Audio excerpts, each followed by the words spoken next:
Mbacke Bari dabbaliyaat nañ buum ca boy ba di wane ni dañoo ñàkk am ndox bu yàgg ba léegi ñii di wax juróomi at ñii di wax juróom-benn at ba tey jii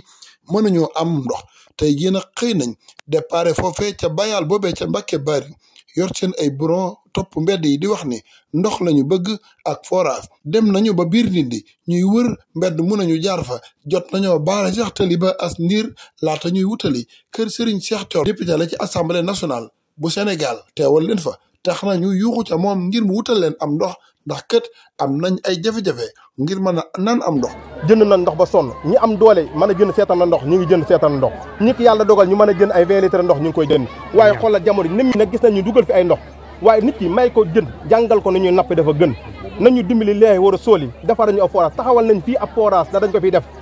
bu yàggutoo mbaay lan moo tax forage boobaag li mënta def jafe-jafe Mbàkke Bari dara lu dul andi ñu war ñu fi andil ab forage saafara lu dul